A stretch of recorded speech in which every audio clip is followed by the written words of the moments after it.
रहे हैं और ये वो शख्स हैं जो पिछले 15 महीनों से मेरे साथ डिबेट का हिस्सा रहे हैं।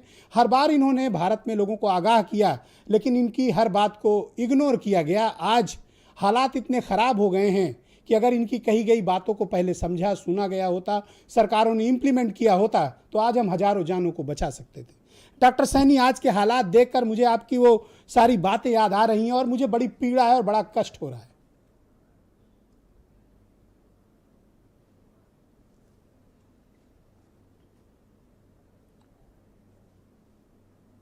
क्या करा गया?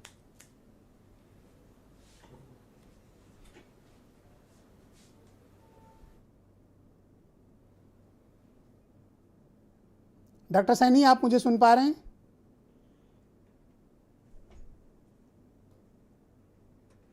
हाँ, मुझे सुनाई दे रहा है, मुझे बोलने दीजिए अब। जी प्लीज। ब्रजेश जी, मुझे आज तक जितना असहाय मैं आज महसूस कर रहा हूं ना, अपनी जिंदगी में कभी नहीं किया।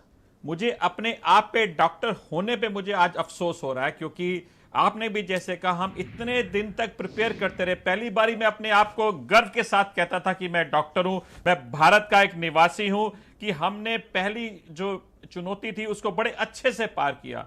लेकिन शायद पूरी दुनिया ने इससे सबक लिया और हमने सबक नहीं लिया। मैं ये देख रहा हूं अपने सामने, आप गांव की बात कर रहे हैं, मैं दिल्ली के शहर की बात कर रहा हूं। मैं अपने सामने अपने डॉक्टर भाइयों के माता पिता को मरते हुए देखा कि उनको ऑक्सीजन नहीं मिली। मैंने कभी अपनी जिंदगी में नहीं सोचा था कि मैं डॉक्टर बनाऊं, किसी को ऑक्सीजन नहीं मिलेगी। इतना तो मैं कभी जिंदगी में नहीं सोचा था। मेरे को 40 साल हो गए अपनी डॉक्टरी प्रोफेशन में।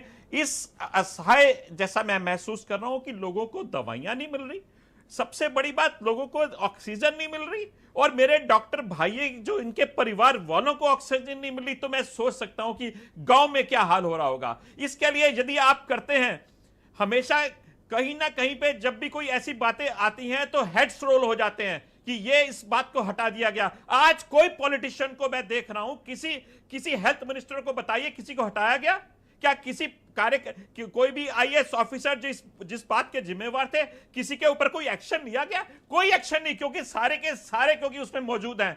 आप सबके सब चाहते हैं कि डॉक्टर किसी से इलाज कर दे। डॉक्टर कहां से इलाज करेगा? यदि आप उसको दवाई नहीं देंगे, आप उसको ऑक्सीजन नहीं देंगे, कहां से वो इलाज करेगा? इससे देश में ऐसे इलाज नहीं हो सकता। मैंने अपने आप को कभी इतना असहाय महसूस नहीं किया। मैं एज ए डॉक्टर बैठा हूं, मैं क्या डॉक्टर दूंगा? आप बेड नहीं दे रहे, आप वहां पे डॉक्टर्स नहीं दे रहे। मेरे आज की तारीख में इतने सारे डॉक्टर, उनको कोरोना हो चुका है, उनके लिए ऑक्सीजन नहीं है। बताइए किस हालात में हमारे डॉक्टर भी लोग काम करेंगे? किस तरह का कॉन्फिडेंस आप पैदा कर रहे हैं? आप सिर्फ डिबेट, हमारे पॉलिटिशियन यहां आके डिबेट करते हैं, मैंने ऑक्सीजन दे दी, मैंने ये कर दिया। आप मुझे बताइए, मैंने देखा क्वेश्चन पूछते हुए, आप बताइए किस प्राइवेट हॉस्पिटल में, किसी सरकारी हॉस्पिटल में ऑक्सीजन मिल रही है?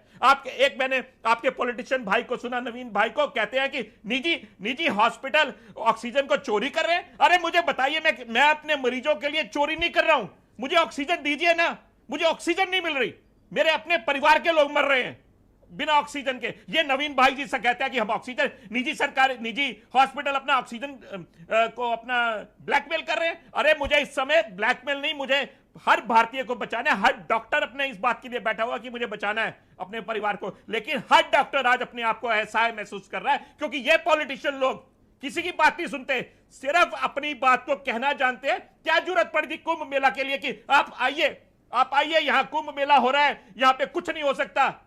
यही हम ऐसी चीजें फैलाते हैं, तो ऐसे कैसे चलेगा? मुझे नहीं समझ में आ रहा। आज मैं अपने आप को सबसे ज्यादा असहाय महसूस कर रहा हूं। मुझे अपने डॉक्टर होने पे मुझे अफसोस हो रहा है कि मैं अपने लोगों को सिर्फ ऑक्सीजन नहीं दे पा रहा, अपने मरीजों को मैं ऑक्सीजन नहीं पाता। मुझे एक फोन आता है, डॉक्टर साहब मेरे मरीज को बचा लीजिए, मेरे मरीज को बेड दिला दीजिए। मैं आज फोन नहीं उठा पा रहा हूं अपने दोस्तों के, अपने डॉक्टर के, अपने मरीजों के, कि मेरे पास, मैं कुछ कर ही नहीं सकता।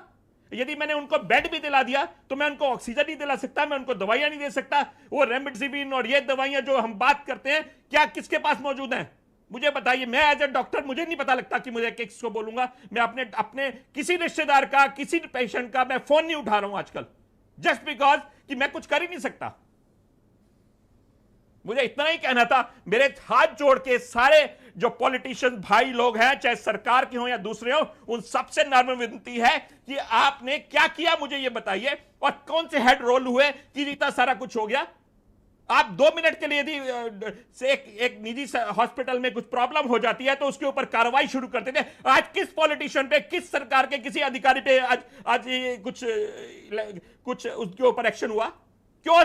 कितने सारे जो पूरे हमारी कंट्री के इतने सारे हेल्थ मिनिस्टर हैं, किसके ऊपर एक्शन हुआ ये बताइए मुझे। अफसोस है मुझे कि मेरे को इतना इमोशनल मैंने आज तक कभी नहीं हुआ, लेकिन आज मैं अपने आप को असहाय और इमोशनल फील कर रहा हूं, क्योंकि मुझे लगता है कि यदि मुझे भी कभी जरूरत पड़ी तो मुझे ऑक्सीजन नहीं मिलने वाली। एज ए डॉक्टर मैं कह रहा हूं। आपकी पीड़ा का एहसास आपके शब्दों से हम महसूस कर सकते हैं डॉक्टर सैनी, क्योंकि आप वो शख्स हैं जो लगातार पूरे देश को ये चेतावनी देते जा रहे हैं। बताना चाहूंगा, पूरे वर्ल्ड ने सीखा, पूरे वर्ल्ड ने सीखा। जब हमने आपने मेरी बात की कि हमने कहते रहे, पूरे वर्ल्ड ने सीखा। अमेरिका में भी आया, तब हमें लग रहा था कि हमने बहुत अच्छा काम किया, लेकिन आप देखिए अमेरिका ने अपने सारे लोगों को वैक्सीनेट करा दिया। छोटे से छोटा देश, आज तक यहां कहीं नहीं आ रहा कि वहां पे ऑक्सीजन की कमी है, एक छोटी सी ऑक्सीजन की कमी है। लेकिन हमारा देश, हम चाहते हैं कि हम चांद पे जाएंगे, लेकिन हम एक ऑक्सीजन लोगों को नहीं दे सकते।